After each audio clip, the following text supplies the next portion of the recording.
8h14, place à l'invité d'actualité. Maude, vous recevez ce matin Gérard Garouste, artiste peintre. Et oui, bonjour Gérard Garouste. Bonjour. Merci beaucoup d'être avec nous ce matin. Vous êtes en effet à la fois peintre, sculpteur, vous êtes graveur, vous avez même été acteur.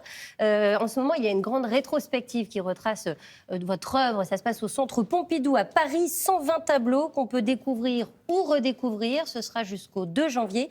Et puis en parallèle de cette grande rétrospective, vous êtes aussi très investi dans une association que vous avez créée avec votre épouse. Cette association, elle s'appelle La Source. Et vous organisez lundi une grande vente aux enchères au profit de cette association. De quoi s'agit-il exactement ?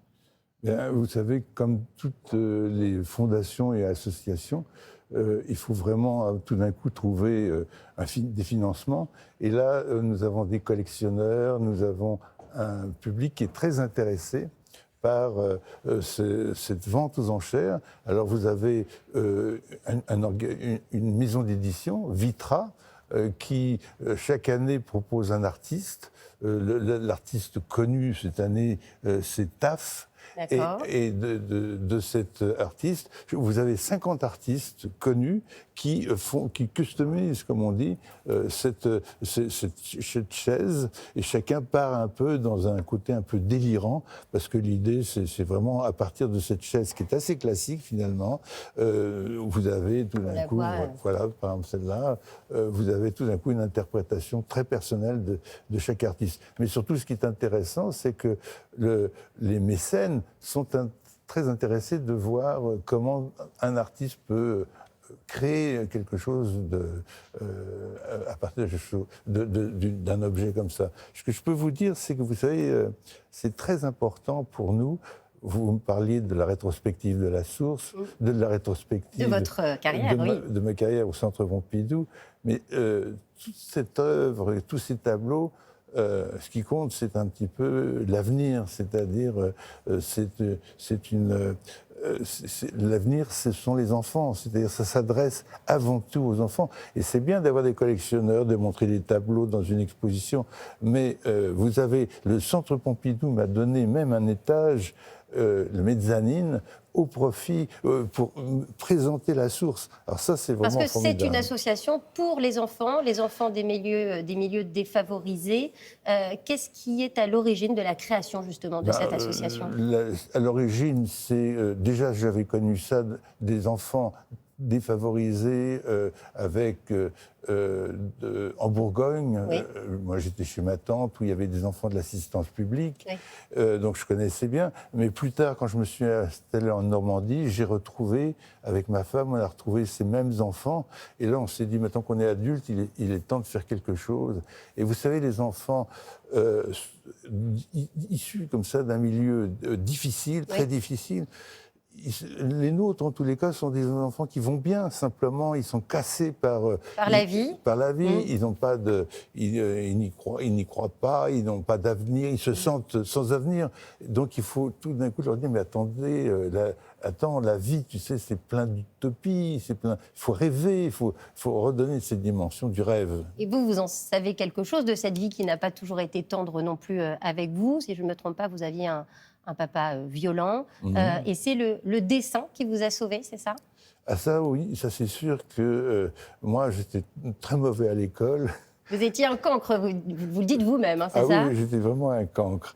Et au moins, j'étonnais la maîtresse d'école et mes petits copains en faisant des dessins. Vous charmiez la maîtresse avec vos dessins, c'est oui, ça ? Oui, absolument, tout simplement. Et c'est pour ça que plus tard, d'ailleurs, j'ai pas eu mon bac, j'ai rien eu du tout. Je suis rentré aux Beaux-Arts. À l'époque, on n'avait pas besoin d'avoir son bac. Donc, je suis rentré aux Beaux-Arts.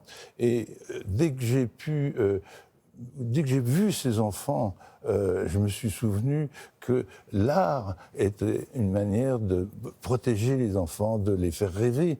Il faut leur donner des clés, et un adulte peut justement donner des clés. Ces clés. Et voilà. Vous évoquiez les Beaux-Arts, justement, il va y avoir une rencontre décisive pour vous, c'est celle avec l'art de Marcel Duchamp.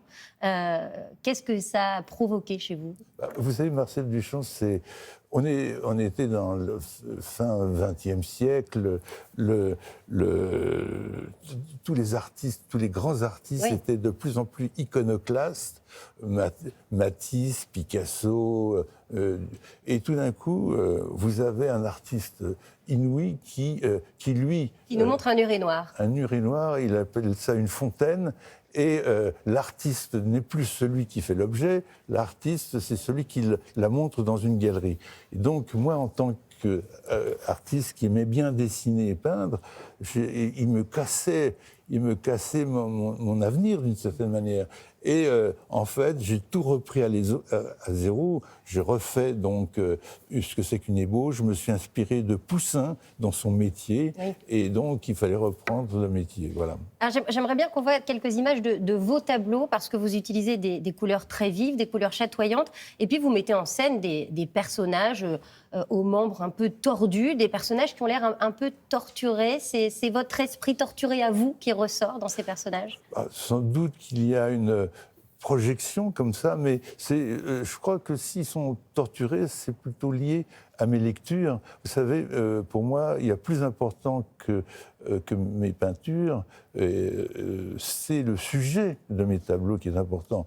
Et je m'inspire de Cervantes, je m'inspire de Rabelais. Ce qui veut dire qu'il faut les avoir lus pour comprendre votre peinture? Non, moi j'ai besoin de les avoir lus pour construire mon sujet, pour que je me sente bien dans la peinture.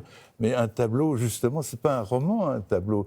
Il est fait pour être regardé. Et je suis même contre, vous savez, dans les musées, on a des espèces des audioguides. Des audioguides. Moi, je suis contre ça.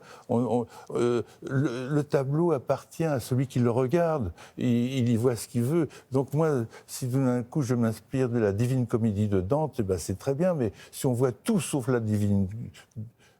cette Divine Comédie, eh bien c'est très bien, il n'y a pas de problème. Une fois que le tableau est sorti de l'atelier, il appartient au public finalement, c'est ce que vous nous dites. Exactement. Merci beaucoup Gérard Garouste d'être venu nous voir ce matin sur le plateau de Télématin. Je rappelle donc que nous pouvons découvrir ou redécouvrir vos tableaux au Centre Pompidou à Paris, et ce sera jusqu'au mois de janvier, jusqu'au 2 janvier, et cette vente aux enchères pour l'association La Source lundi. Lundi. Merci à vous. Merci beaucoup, merci.